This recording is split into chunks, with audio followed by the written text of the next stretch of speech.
Olutalo lwa Betty Namboze Bakireke, Honorable Moses Kasibante, Honorable Matthias Mpuuga, Honorable Segona, tutwaliremu katugambe ne Lukwago, ekisooka Lugasani. Lugasabo, Lugasali Mbuyinza, ani gwe Lugasa ku bonna. Ekyokubiri, luyamba aba bano be bagenda okuweereza oba be bagala okugenda okuweereza. Nkwaniriza nnyo olwaleero kubuuza nti wasiibye otya afunye okusomozebwa nkusaasidde. Ofiiriddwa olwaziza n'okusomozebwa okulala. Asobodde okutuuka ku buwanguzi gwe nkuyozaayoza. Nze Matiya Sekanjako. Tuli ku MS Media. Tuze nate tuongere okutematema oba okusunsula olutalo wakati wa Betty Namboze Bakireke, Matthias Mpuuga Nsamba ne Honorable Moses Kasibante specifically abo. Naye kwabo basatu tujja gataka abantu abalala bana bawera omusanvu. Bali omusanvu okuva mu Subi 2011 abayitibwa The Gang of 7. Nja kunyonyola nga nesigama documentary eya NBS gye yakola 2 nga tugenda mu kaluka 2 mugumu kubonna kuba bonna musanvu yabakolako emboozi. Buli omu n'anyumya bakwatagana batya n'ebirala. So ebitinitini nja kola reference awo. Reference endala njazikola okuva mu kwogera kwabwe. Endala njazikola okuva mu kusunsula okwange. Olutalo luno lwabaluseewo nga lubalukira Masaka. Betty Namboze bwe yava eKyaggwe n'agenda e Masaka okulukuŋŋaana lwa NUP ayitibwa Javira. Kwasiwa tikiti mu Nnyendo Mukungwe ewali Matthias Mpuuga kubanga Mpuuga yali yefulaga beyala waabwe 22 mugumu 26 23 mugumu ne bawa Javira. So kakati Namboze bwe yakutta akazindalo nga bannabyabufuzi bonna bakuba obuswanyu bw'ebyobufuzi. Embooko bazikuweza ebyobufuzi buli omu ayogera, abamu bakola propaganda, abalala baleeta facts. Yagezezzaako okunafuya Matthias Mpuuga. Abedi Bwanika naye yabaddemu be banafuyiza, naye saagala nnyo mwogereko, njagala neesigame nnyo ku The Gang of 7 eva mu Suli 2011. Abo omusanvu balina ebigendererwa byabwe ebifaanagana bye nja okunnyonnyola mu maaso awo. Oluvannyuma Mpuuga naye yakuta omuzindaalo. Okusingira ddala asinzo kyumamu omuntu oba olutalo luno asinzo olubeeramu ennyo ye Moses Kasibante. Kati Kasibante naye yakuta omuzindaalo. Obuswanyu n'abuddiza oba embooko z'ebyobufuzi n'aziddiza Betty Namboze Bakireke. Naga nti Betty Mpuuga yatuulanga n'akola buli kisoboka okutema entotto oyingira otya Parliament. N'ekyewuunyisa nti ggwe ate otuula ne banno muteme entotto Mpuuga afuluma atya Parliament. Mu mbeera ya bulijjo Namboze wa NUP, Mpuuga wa DF. Namboze tumusuubira okuwagira wa NUP because Namboze wa NUP. Naye endagaano yaabwe ya 2011 yali nti tujja kwewagira. That is Suli 2011. The Gang of 7 gye njogerako Betty Namboze Bakireke, Mpuuga Matthias Nsamba, Medad Lubega Segona Kali Amaggwa, Elias Lukwago, Kasibante Moses, Ibrahim Ssemujju Nganda ne Muhammad Muwanga Kivumbi. Ekyokulabirako nti Medad wa Busiro East yesimbangawo ku tikiti ya DP. Naye walingawo wa FDC eyamuvuganyanga gwe babeeranga naye muvaawo mpitewo Moses Magoola ya Emmanuel Magoola Matovu. Kati Magoola yalinga wa FDC. Ssemujju we yajanga ekirema municipality yawagiranga wa DP kubanga bonna bayina ebigendererwa ebifaanagana. Ekisooka ku bo musanvu kuveeko omu president afuke president. Ssemujju mu mboozi eya NBS eya The Gang of 7 Suli 2011 mu mboozi nga bamutaddeko omuzindala NBS yanyumya nti bonga bo balaba nti tewali bakulembeze b'amaanyi batuusa bigendererwa n'ensonga za Buganda ku tebo ya Parliament.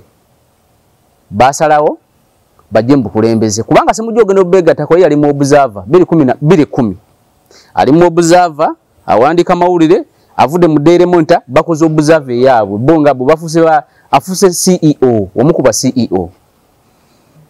Kati Ssemujju anyumya nti bw'ajja owandika mawulire alaba nga kimukwatako nnyo peni n'agisuulawo ID n'agibaddiza omulimu n'aguteeka ku bbali n'asalawo okugenda mu byobufuzi. Era mu mboozi anyumya nti omwaka mulamba yabeerangawo nga essente z'okulewa kana z'okutambula mukwano gwali Bungereza yazimuwanga naye nga ali mu byabufuzi Katonda namuyamba n'ayingira olukiiko.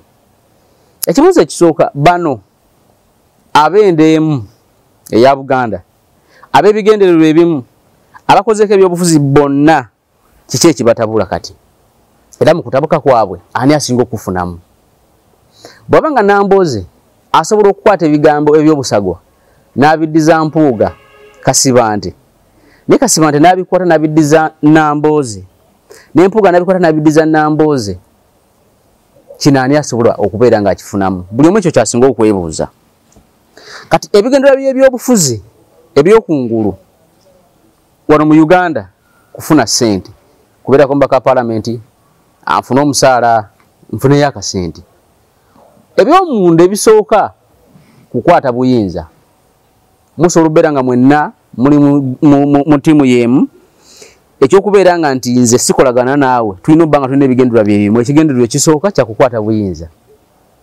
kukulembera ggwanga kyekisooka kakati abamu bagamba nti Nambooze ogenda e Masaka okkuba oli kyadde ki ekisooka kyadde kiri mu girasi nti alina omukuba kubanga ye wa Nuupu bali ba DF kati oli n'abuuza Nambooze tasobola kugenda e Masaka n'ayogera nsonga kubanga ebyobufuzi nsonga nakyogerako ne luli eri n'ayogera ensonga ne bamuyitanga abamu ku boogezi na outlininga ensonga eziruma bannamasaka era nabaga nti abakulembeze ababadde eno baganye okukola naye twagala tusindikeyo ono nga taddi campaign nzooli ate nga tamukubye misumaali gya katiko obutatekawo debate eno kubanga debate eno ndabye the following days TV radios online zibakyazizza but nga tezibakyaza ku nsonga nkulu nti akaluka 20 katuuse mwetesetese mutya n'ebirala zibakyaza kasi bantu ono lwakyakola kino Nambooze ono kati buli omu n'atandika okwogerera munne ebisongovu kati Gang of 7 nkakasa nabo bennyini we bali basobola nga bino babyogera mu lwatu naye nga mu kasirise beekubira amasimu kakasa nabo bennyini bali disappointed bo bennyini beekozeemu disservice kubanga emabegako bano omusanvu kubanga suli 2011 yalimu abantu bangi bano omusanvu bebakabejja kiringa tugamba nti G7 countries ensi musanvu ezisinga obugagga ensi endala zibeerayo nga zirina ku ssente naye zino zikabejja musanvu kati ne bano baali bakabejja musanvu mu Buganda disservice gye basoose okwekolako kulaga nti tebalina gye bakitwala mu maaso ebigendererwa byabwe ekyokubeera president ku bo musanvu kubanga banyumya Sseggona anyumya mu mboozi eyo NBS gye yakola nti 2011 balaba nti obudde obwo tekusobola kuvaako mu president naye basalawo bawagire oyo anasobola okutembeeta ensonga za Buganda Ssemasonga batuukirira Nobert Mao owa DP abasinga bali ba DP kubanga mukaga bali ba DP omunga wa FDC Mao n'abagamba nti ensonga zammwe nzirabye naye sigenda kusobola kuzikolako kati tusooke tuvuga olutabaalo oluvannyuma nja kuzikolako ekiwandiiko ne bakikwata naye Sseggona anyumyanga ekiwandiiko tebandaba kukikwata kukitwalira Nobert Dr. Besigye kubanga baava ewa Mao engeri gye bali nti mukaaga bonna bali ba DP bayagala bave ewa Mao bagende ewa Dr. Besigye balabe ba Dr. Besigye asobola bawagira ensonga zaabwe nabo bamuwagire Sseggona anyumyanga nga bakawukana ne Mao eddakiika nti ninyo yafuna essimu okuva mu ISO ngemugambe ekiwandiiko ekyo kyolazeeko Nobert Mao osobola okukituwaako tugenda kusasula ssente zonna z'oyagala kati Sseggona kwe kugamba nti wano mu DP nga Mao yagikulembera tewali mulamwa tusisinkanye ffekka binaani abiwaddeyo eri aba ISO okunkubira n'essimu okunsaba ekiwandiiko kyentutte so Sseggona mu mboozi anyumya awo Mao wamuteera era abagenda mu kaluka 2021 nga takyamukkiririzaamu ng'omukulembeze we 2011 nga takyamukkiririzaamu ng'omukulembeze we batuukirira Dr. Kano Kizza Besigye ne boogerezeganya naye Besigye yakkiriza okuteeka omukono ku kiwandiiko ekyo kye batwalira Mao n'abagamba mugira mulindako tujja kiteekako omukono ng'akalulu kawedde nga tumaze okuwangula obwa pulezidenti ka Dr. Besigye wakiteekako omukono waliwo awo okusika omuguwa mu bo baamaliza ne bakkaanya ne bawagira Dr. Besigye 2011 Nambooze mu mboozi anyumya bo bali musanvu yeye mukyala yekka era abagamba bannyina zaabo bwe basiba Nambooze abamuolereza baba mu Digango Buseveni wadde bali mbanna mateeka ba Lukwago ne Segona ne bamuolereza era Namboze bamuba akalulu ka 2011 nga jjukira 2011 bwe yajja akalulu bakakwatamu bali mu kooti mpaka 2014-15 ekisanje ekya kifugako omwaka nga gumu n'ekitundu era Balukwago be baaliwo kakati mu bigendererwa byammwe ebinene mulaga nti bifudde kubanga bwogenda n'okuba Mpuuga n'Empuuga n'addiza Namboze Kasibante n'akuba Namboze n'akuba Kasibante ebigendererwa biri ebinene ebyokubeera president kuba 7 bifudde Kyagulanyi bwajjanga president wa NUP yajja n'amasanyalaze mu byobufuzi mulimu amasanyalaze mulimu ebintu bibiri influence ya kitwada amasanyalaze nga walabye Arua kye yakoze ekitufu kiri nti yakunganyiza abantu wadde bamuganye okubeera mu city wakati naye yakunganyiza ku capacity kati mu byobufuzi mulimu amasanyalaze agasika abantu era amasanyalaze ze zimu ku ingredients z'okozesa okusobola okuvuga olutabaalo n'okuluggusa olina okubeera nga olina influence abantu basobola okukkiririzaamu singa obayita nobagaa tugenda kungana mu kisaawe kino bajja ekyokubiri olina obba strategic nga oli strategist nga osobola okuba oba bwoba opposition nga osobola okuba owa gavumenti omupiira gwatategedde neyikanga bwekanzi ekyokulabirako ng'ekyaliwo mu 2020 nga NUP ejja Bakibalama batudde Basimba Kagombe batudde bawaddeyo ekibiina buli kimu Kyagulanyi afunye ekibiina from nowhere nga tene n'omu ategedde ne bakuba omupiira ba gavumenti nti ekibiina kiki n'abasajja kye balimu kubanga ffe twali tusuubira genda mu kya Bedi Bwanika oba mu kyamabikke kati okuba strategic bwotyo ne weyongerako amasanyalaze kisobola okuyamba kati Kyagulanyi wajja 2017 mu kalulu akaba election ya Kyaddondo Digango Buseveni omusanvu abasinga tebamuwagira sikisobola kulimba nti kubonna 7 kuliko yagenda ku lukuŋŋaana lwa Kyagulanyi n'amuwagira Namboze teyagenda Mpuuga teyagenda Segona teyagenda Kasibante teyagenda Muwanga Kivumbi teyagenda Lukwago teyagenda Semujju teyagenda bano baali basiniya ono mukujja ono yalina amasanyalaze g'obuyimbi naye bano tebasooka muwagirirawo olw'okuba nti ebyobufuzi balina embala gye bali babibazeemu ekituufu kiri mpaka omu ajja yeesimbe kuba president nga Dr. Besigye avuddewo kubanga ekyali kibalibwa kya Dr. Besigye nti Dr. Besigye bw'avaawo ku Lukwago ku Mpuuga ne ku Muwanga kale okay ku Lukwago n'Empuuga nga kusobovaako omu ajja yeesimbe kuba president era twala amasanyalaze ali atunulidde nnyo yali Lukwago nanyumyamu ne munabyafuzi munangamba nti Lukwago tasalawo era amasanyalaze ga Kyagulanyi ganaga ebyobufuzi gali galina kuba gage yagana okulondawo ekintu nasala otambulira mu nkawa za Dr. Besigye mpaka kakati 2017 ekibalo ky'abantu kitandika okukyuka kati nkulaga okuyomba kwabwe kuvaawa tusobola kukirabira wano naye kutabulwa munabyafuzi yajja n'amasanyalaze ate bano abamu ne bamulippira in fact okujjako Semujju ne Lukwago abasigadde bonna bamulippira kati bwajja 2017 awangula akalulu era ne basigala nga bamulabanga bwali kubanga abamu banyumya nti Namboze bagenda omwegayirira okumugamba nti Namboze tubadde tukusaba owagire Kyagulanyi ekyaddondo Namboze teyasobola kuwagira Kyagulanyi ekyaddondo yamulabanga kazanyiikirize kati jjukira nga balina ekyabwe bo beera amaanyi bagayina era weebali kakati 2017 aggwa tulumba 2018 2018 people power wetandike amaanyi gajja Arua Bujiri side era zejinje waliyo by election bajja zona bazikuba ne mu mbeera eyo era bano omusanvu nga bakyali bonga bekisoka babaka ba parliament omumulodi wa Kampala bonna bali babaka ba parliament omukaaga ng'omumulodi wa Kampala nga tebana kibetaaza nnyuno wadde nga naye yali afuusa omubaka wa parliament 2017 2018 atandise okunoonyeza bakasiyani wadde oli akalulu ba Asman basalirwa etc n'ebyaliwo byali biyitirivu katutuka 2020 nga bano omusanvu bamaze okulaba nti ekituufu kino ekibalo kikyuse muccu mwandi bebamu Kyagulanyi nga si Lukwago. 2020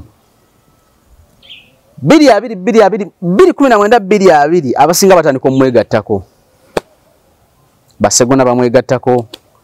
Abamu bagenda bonna bagenda nga block, DP block ya bonna bagenda ne bamwegattako. Abasinga n'abawa tikiti, abataana bamwegattako, ndooza abana yabawa omu n'amusuula yali Kasibante. Kati bano omusanvu batandika okukiraba nti ono omusajja wadde alina amasannyalaze naye ebigendererwa byaffe abirinnyamu. Mu bigendererwa byabwe ekikulu ebimu baali babituukiriza kubeera ababaka ba Parliament batuuse ensonga za Buganda. Semujju agamba nti twalabanga mu Buganda temulimu bakulembeze basobola kutuusa nsonga za Buganda nga abakulembeze bava wano mu Buganda bavumbeera ababaka ba Parliament.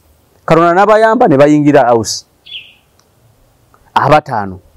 Era 2011 Lukwago ayingira State Hall. Kubanga 2006 Lukwago yali mbaka Parliament baka 2011. Kati Lukwago bwayingira State Hall. Namba uzanyumya nti waliwo okusika omuguwa okukkiriza Lukwago kuva ku baka bwa Parliament wa Kampala Central okudda ku bulodi bwa Kampala. Mbuge bali mu bigendererwa byabwe bali balina kye bavuga bano omusanvu. Bali balina kye bavuga. Abalala Musubi balimu, Baluzige balimu, Namayanza Dozi Namayanja balimu, Balulume balimu, Bayitirivu balimu, bati bano omusanvu balina ekigendererwa kyabwe ekikulu. Ekisooka kuba ababaka ba Parliament kale bafune position basobola okwogerera ensonga za Buganda. Wali ali mbaka Parliament bamujjeeyo aze ku Walodi Mayor era namboza nti okusala okwali kw'amaanyi waliwo okusika omugwa waliwo okutuula. Ne batuuza Lukwago ne bamukirizisa ogenda ku Walodi Mayor okusobola okukulembera Kampala okugikwata. Era Kasibante yasooka kwesimbawo Butambala.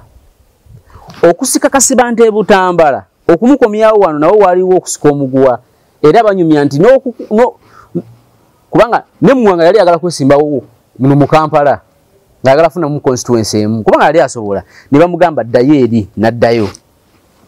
Kati mu kutambula bamaze okusuula Kasibante tebamuwadde tikiti.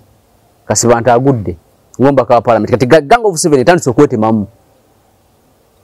Kati Kasibante bagwanga mu Gang of 7 bakutte Mathias Mpuuga bamuwadde obalida opposition is under Gang of yali yomu kuba Gang of 7 kati akulembera otabalo opposition ye mukulembeze opposition mu Parliament.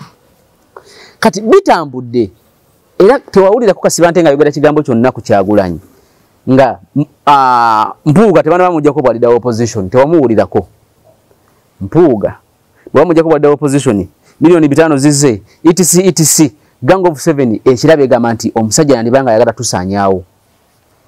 Kakati mu Gang of 7 okusomozebwa okulimu ne mubeeramu n'abagala position okusinga ebigendererwa biri ebinene bye bayina kufuka president kukola kikubanga bagamba singa tukuvaako navuganya kuba president omukufe nafuka president tusobola okutuukiriza ensonga naze twagala kubanga obeera olina keki y'eggwanga yonna era obusobola okusalawo kino kisobola otambula bwe kiti kino kisobola otambula bwe kiti kino kisobola otambula bwe kiti.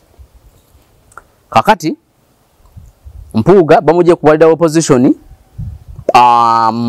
balese Ssenyonyi milioni 5 bagamba zitutte nga zita mu Parliament bamutaddeko okubeera omuli w'enguzi bamukomeredde emyaka 2.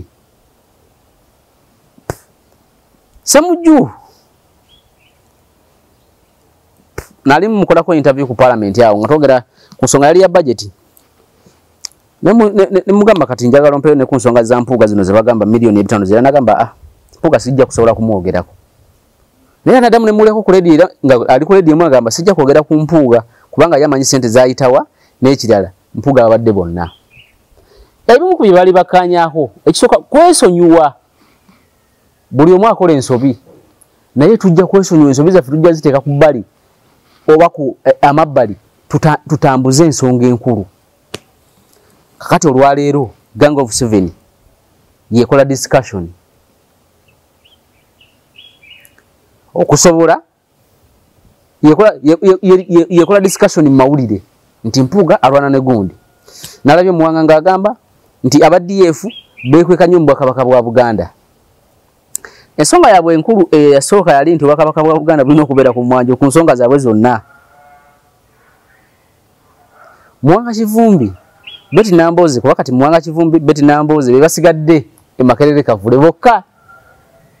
Sseggona bamukubye, Akasibante bamukubye, ani omulala awo. Muwanga Kivumbi Betty Nambooze bo gye bali. Okay, n'Empuga bamukubye, bali abalala babiri Lukwago ne Ssemujju bo tebaatawana kugendayo. Kakati tusobola okuddamu okubalaba kubanga bwe baba bakubye bana abalala ne bano bajja kukubwa anytime enedde. Buli omu alina olunaku lwe tusobola okuddamu ne tubalaba another day nga bazzeemu okutuula.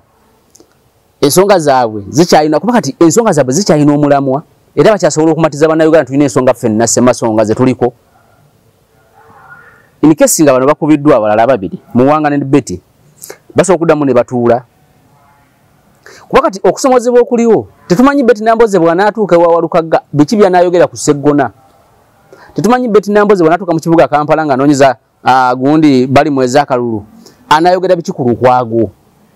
Kubanga bagamba bwe yayogeredde ku musajja mukulu Mpuuga ne Kasibante ne banajja sobola okukola ki okuboogerako. Kati ebigendererwa ne bifiira mu kkubo naye ate ebigendererwa bya the Gang of Seven President we NUP Kyagulanyi abitta atya? Abitta mu bugenderevu mwoba mu butali bugenderevu. Nti abitta mu kujja n'amasannyalaze kyekyasooka okubitta kubanga ekibalo kyonna kyakyankalana kiringa mubeerawo nga mumanyi nti ono ye namba 8 waffe agusobola ne wajja omwana nga takubye 8 bitooke bye bigwa. Kakati mutandika either 8 okubuuza mu 6 ono 8 omuzibu ajje atuulewo atandika okusamba omupiira. Katono bajja n'amasannyalaze ebigendererwa byabwe byonna byatandika okudobonkana. Mu kusooka tebasooka mukkiririzaamu. Bamukkiririzaamu alongoddawe nga balabye nti omusajja amasannyalaze agayina. Kati bamukkiririzaamu ne babeerayo. Kati ate kyakola n'atandika okukuba omu ku omu. Kati ate bennyini ne batandika okwekuba. Naye nga beekuba mu feva y'oli. Kubanga Nambooze tekina kye kimuggyako. Kugenda Masaka n'ayogedde ensonga zonna nga tavumye. Kale nga tayogeredde bisongovu Mpuuga ne Kasibante oba n'Abedi Bwanika. Era Kasibante naye wakati Kasibante tekina kye kimuggyako. Kubeera mu lukuŋŋaana e Lubaga, kubeera ku radio ABC D oba C n'atayogera ku oli, n'ayogera ku nsonga ze. N'olwokuba nti ono yayogedde ku oli mu byobufuzi ono agamba nze nange sijja kumulinda kugira kunkubako emiko buli kaseera. Nange ngenda kusobola okukola ki? Okumuddiza speed. So ebigendera bya the Gang of Seven Sui 2011 ne bifa. Omubazi waabwe yali Muwanga Kivumbi. Era Kivumbi agamba nti ensonga zonna naddala okutandika UID biki mu hostel mwe yasulanga ku University Makerere kubanga ye yasoma economics si munnamateeka yasoma economics babikoleranga awo. Mu buli kibalo kyabwe kyonna kyalinga awo. Bannaabwe basoomusibwa kubanga mu Gang of Seven bangi baawagirwa. In fact yandibadde Gang of 8 ne gundi yalimu Katikkiro wa Buganda lwakuba nti ye Kabaka yamusitulayo n'amugjayo n'amufuula Katikkiro. Beeyamba buli omu yawa ku munne ssente, buli omu yanoonyeza ku munne akalulu, buli omu yayogerera ku munne ebirungi, naye ebyo byonna ne bifa ttogge mu kaseera katini. So ebigenda by'obufuzi ekisooka tebirina kuba short term. Kyobola babayeekera bw'agamba nti ye ayeekera gavumenti ebigendererwa bye obudde obusinga tebikyukakyuka. Era mu ttiimu ye bw'alabamu ensolima nti oyo yandiba ng'ayogerezeganya n'abasajja bali either amugjawo oba ono bw'akitegeera ye yennyini n'abaviira buviizi naye abasobola osigala nga bamunoonya. Gang of Seven neefa. Mu kufa kwa Gang of Seven Sui 2011 efa mu alive ya kubanga bonna tebayagala Kyagulanyi tebakulimba. Betty Nambooze tayagalanga ku Kyagulanyi. Kasibante tamwagalangako, Mpuuga tamwagalangako, Sseggona tamwagalangako, Ssemujju tamwagalangako, Muwanga tamwagalangako ne Lukwago tamwagalangako. N'olwokuba ebyobufuzi bigenda n'amasannyalaze ani agayina basobola okutambula naye abamu yabawanguzisa era abalala yabasuula nga bakasiba nti oyaba makadi baagwa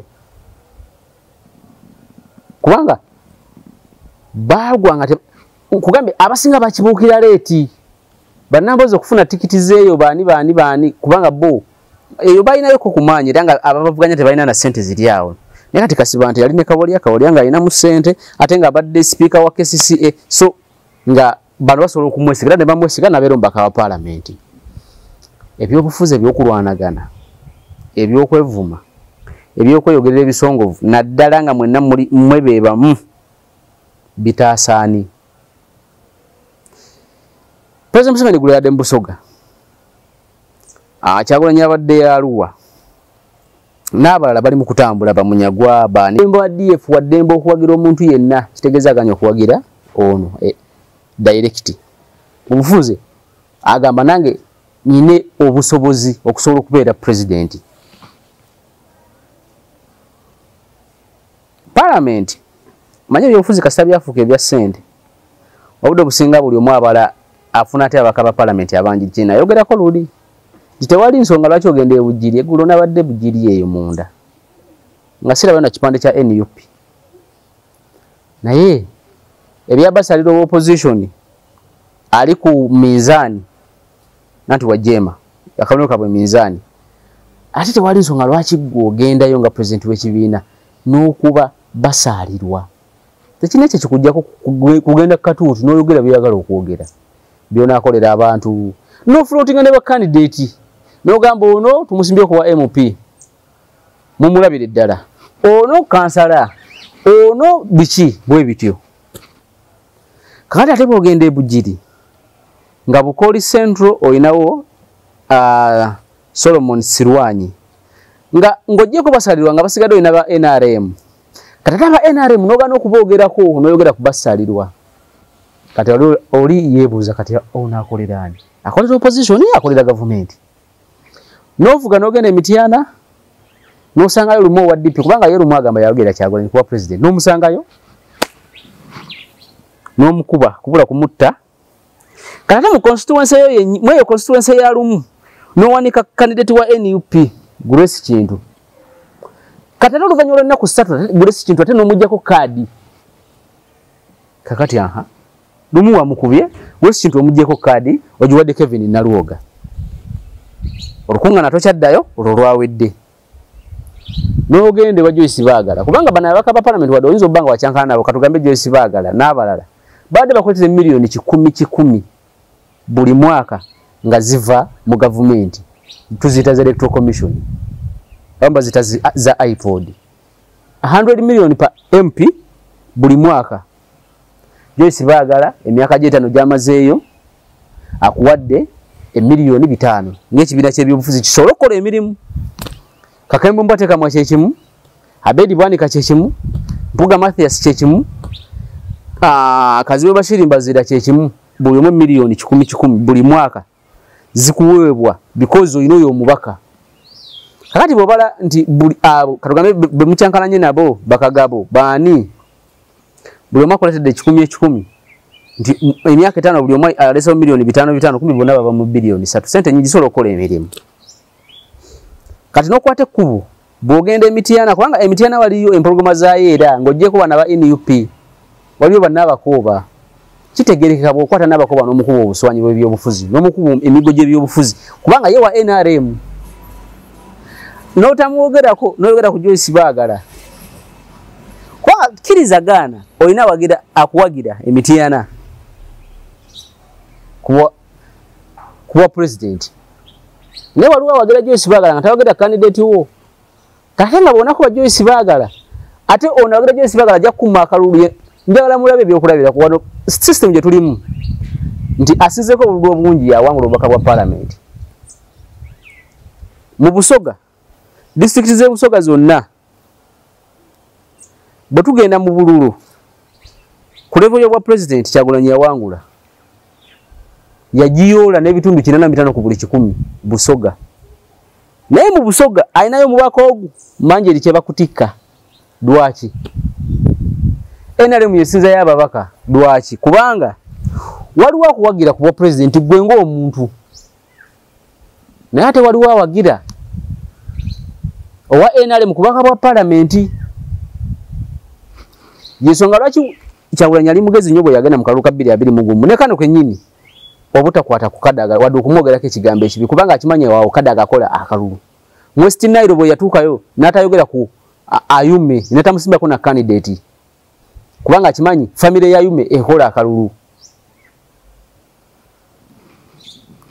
Ntungambu bwatuukayo n'atayogera ku kigambo kyonna kikuba President Museveni wadde ekikuba mchala wa President Museveni kubanga akimanyi nti ezo family side zeyo zina se nabwe bityo nabwe kityo kyonja kisimbuliza ku kyamuwanga nti ona abagamba nti muwagirono kuba President Ronda Kyagulanyi kubaka wa parliament gomanyi webondo bwa kansala mujega si mujega twakirabira Busoga nti Busoga Kyagulanyi yawangula n'etundu kinako 10 n'okusoba kuba President naye ate kubaka bwa parliament nafunayo manjeri kye bakutikka wadde kyannaku kibi manjeri tikiti tebagimuwa naye bwe yafunayo yekka that is Jinja City kati kitegeeza nti waliwo abalonda Kyagulanyi kuba President ne batamulonda kubaka bwa parliament era ababaka be bonna be yateekayo abasinga bagwa kitegeeza ki kitegeeza omuntu asobola okulonda President Museveni kuba President kuba MP nalondo wa DP nalondo wa NUP nalondo wa Jema ekyo kikkirizibwa era kisinzira ku ye ani gwalaba namukolera so muwanga okusomezebwa kwali nti ngojeko kiri kimbaddeko ebyagangu 7 byatabanguka ekibitedde okutabanguka masanyalaze goli yese ekyo kitegerekeka but naye okusomezebwa kwabwe ennonda y'ebigambo n'esenka yabyo kikulu naddala nga tuli mu campaign ennonda y'ebigambo bya Sewanyana kulale ya Lukwago bisobola okuviirako Lukwago okuwangulwa akalulu oba okumuku oba okukawangula mu kutuuyana okw'amaanyi bigambo ennonda y'ebigambo byamuwanga Kivumbi ng'ali kulale nga nti abo bajega singa balonda Kyagulanyi kuba President kubaka bwa parliament ne balonda katugambo wa DP oba FDC baba basiro baba jega ekyo nakyo kisobola okuviirako okuwangulwa oba okuwangulwa so entalo ng'ogyeko zino ezaganga of 7 waliwo n'endala mu opposition bennyini njagala ogendeko emukono olabe Anifa Nabukeera mubaka wa parliament w'emukono omukyala baba mu Makale ne bajiwa omukyala omu yasalawo okujja mu municipality y'emukono Bakaluba Mukasa n'asalawo okujja mu municipality y'emukono kyasajja mulala mitani koyo waliwo omusajja omulala era naye ndowooza oba abadde meya era naye n'asalawo okujja mu municipality abo nabona bajjanga bagamba nti Nambooze yatulwanyisizza kati wakati w'empologoma z'ebyobufuzi mu bitundu kubanga ebyo bangi baagala obikola naye tobikola na kugulirira obikola na kuzanya byabufuzi n'okuleeta abantu nga bategeera kye bakola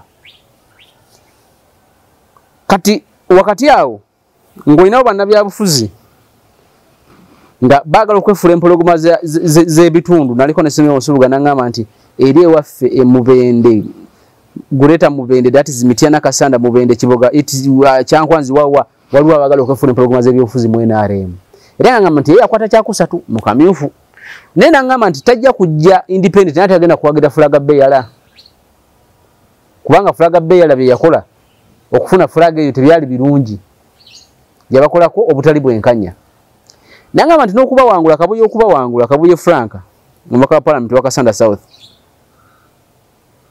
Kabuye yafuna gumu 2 ayamuddirira nga naye WNRM ye Fulaga Beyala n'afuna gumu independent NRM n'afuna 8 nga baba kujja muntu omu bali bawangula Kabuye naye yabawangula olw'okwegabanyamu kati ngamba nti okwewala kiri ekyokwegabanyamu nnyo tajja kujja naye tagenda kuwagira wa NRM n'embeerako era ne 5 nga ne 5 naye emboozi gyanyumye Mityana era y'emu nti Butebi ayagala okusalirawo NUP mu Mityana nga tasaliddewo ku ani asobola naye ng'asaliddewo ku njagala ani okubeera mu position zino ekisooka mu budde buno tukkirize tugaane bannabyabufuzi bafeedinga Buganda erina okusalawo okola okusalawo mangu okunoonya bannabyabufuzi in fact erina okutandika okuwa space tugenda ku radio zaabwe CBS BBS n'abalala okuwa space bannabyabufuzi abato kubanga Nambooze tasooka kisanja kino era bwamala okuwangula kizibu okuddamu okwogera ebyobufuzi kati osobyogera nga olina omukulu gwo wakola mu byobufuzi oba legacy nga olina be waleeta kiringa onabira ku kampani ng'ogamba nti kampani eno oyo nze namusemba najja ne bafuna omulimu oli nti naye banaba bakukyukidde mu kampani nga bakuba ennyumba bano bajja kulwanirira segona kyekimu mpuuga abo bonna bakulu mu byobufuzi naye bajja tikwize tugane baggwako kakati bano bazimbye baani kubanga UID tekyazimbanga luli Buganda okuzimba bakulembeze n'ebirala kati ebigendera by'abano omusanvu nga twabitandikiddeko biyinza okufa togge ate byandibadde byongera okubulukukira mu bana abana abasikira naye ekyo tukizo kirabanga ekiyinza obutasoboka so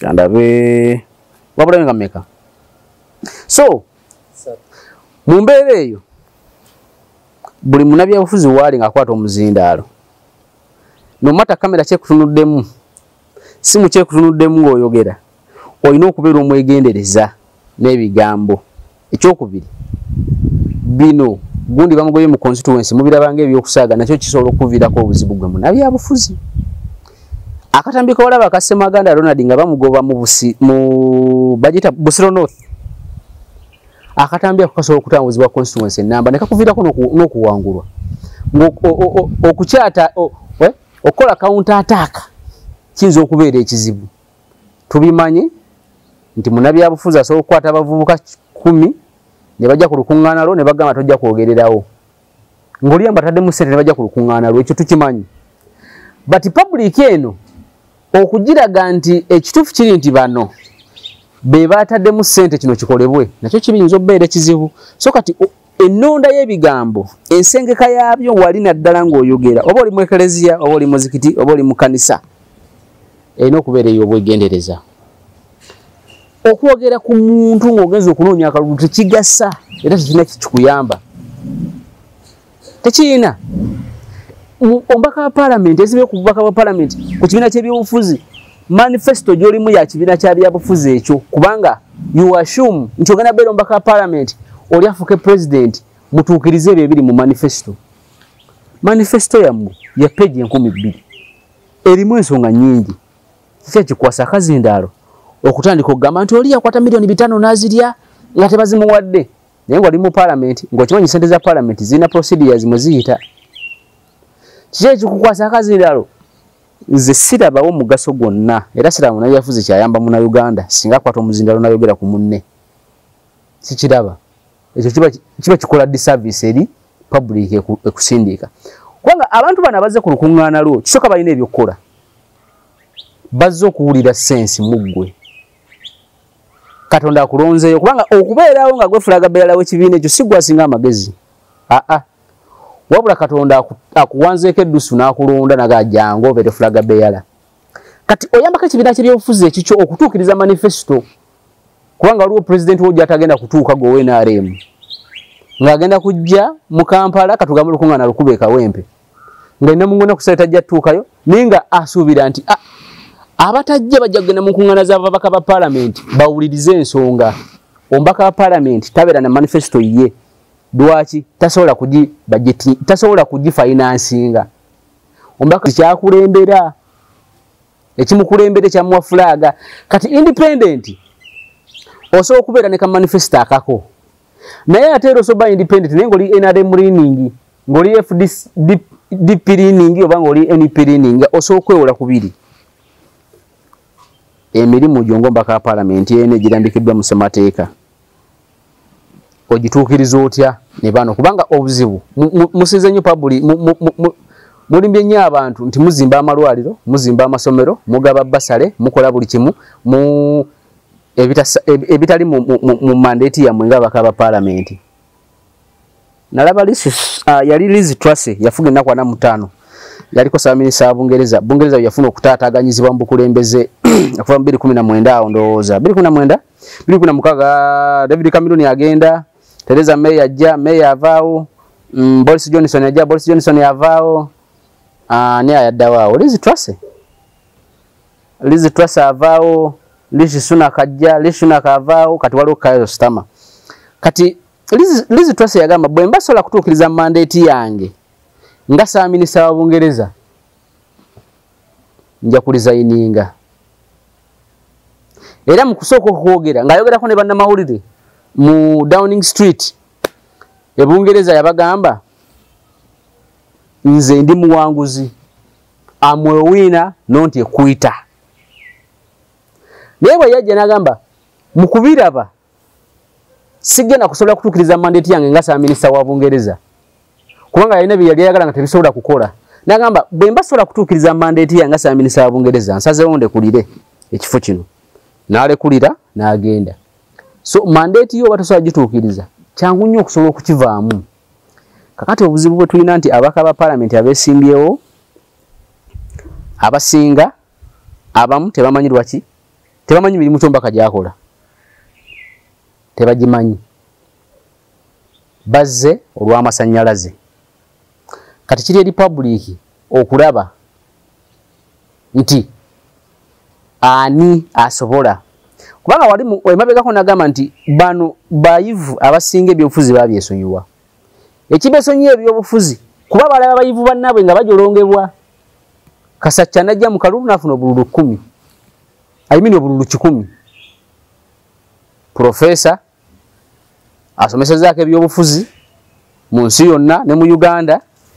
Kati profesa omulala ali Makerere ali ku university yonna bwatunulira profesa munne nga ajolongebwa n'obululu 10 agamba sigenda kubigendamu. Kaninde omuyaga guyitewo guno gw'abalonzi abalonda nga bebaagala bwe gumaliriza okuyitawo nsobola okujja neneesimbawo. So ekijja bannabyabufuzi abatali bakugu,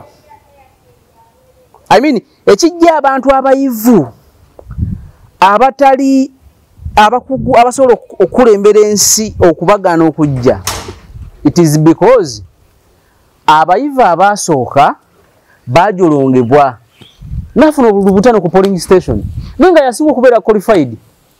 Kati profesa agamba nange sigenda kusobola kujja kubanga abalonzi kyebakola tebakitegeera. So drawing board tulina okugidayo ffenna munnabyabufuzi asobola okubeera omugezigezi oba omulonzi ng'amaze okutegeera lwaki alonda omuntu ne munnabyabufuzi tujja kufuna atali kiro kitwala omunaku, tujja kufuna munnabyabufuzi omukugu asobola okunnyonnyola n'okukatulatinga ensonga n'okuyamba abantu. Kati ekyo kisobola okutuukawo nga ne ssente eziwa bannabyabufuzi zikendedde. Abaka ba Parliament bakansala gokimanyi nti kansala akiika ku division yonna ey'omu Kampala, akiika e Nakawa, akiika e Lubaga, akiika e Kawempe, akiika ku City Hall ne mu Kampala Central ne Makindye. Gokimanyi nti asobola okufuna loan ya million 10 ng'omusingo gwe government. Naye qualification z'okubeera kansala ayina kuba na national ID yokka. Oba ayina empapula oba tayina, oba tamanyi somo oba amanyi soma kasita nga amanyi owandiika erinnya lye, kubanga waliwo owandiika erinnya lyo oteka akawunti ya banka n'ebirala. Naye okimanyi nti dokita ayamaze senior y'omukanga akoze BCM, biology, chemistry ne mathematics, pure math na strokinga ICT nafuna 20 mu 20 out of 20 n'agenda ku university bambala oba Makerere oba university yonna nasoma obwa dokita n'amalayo emyaka 6 ku 7 bw'atandika okusasula afuna million 3 n'ekitundu ku 4 naye tafuna loan esooka million 15 ku 2. Kakati ekyo kyokka kiraga nti bano abayivu balina bye babaagala babeere. Kati dokita oli ne wanajja mu byobufuzi atasobola kuteekayo ng'ono kubanga ono amanyi kifuna kiralo era ssente azze nazo. Qualification zone ekisooka ssente ezo yalowooza bitabo. So tugenda kukoma wano leero ku nsonga eno olutalo lwabwe dwo ekisooka ensonga zaabwe bano omusanve z'amaanyi zayimirira. Tebakyayina nsonga nkulu era bamala dde okwetematemamu. Sinsi nti kiriwo ekityo era kijja kgenda bwe kityo mpaka. Kati mu mbeera eno nga bwe kiri oba nga bwe biri kati bano buli omwanya kuyiiya kiki kyafuna muwa ayagala okufuna kaadi alina ogiyiiya wagifuna wonna. Biri ebigendererwa byaggweerawo ddala. Tugenda kukoma wano olwaleero tujja kutandikirawo olunaku olulala. Akuume atakuumira mpeera wange alinnyo Ssaabasajja Kabaka.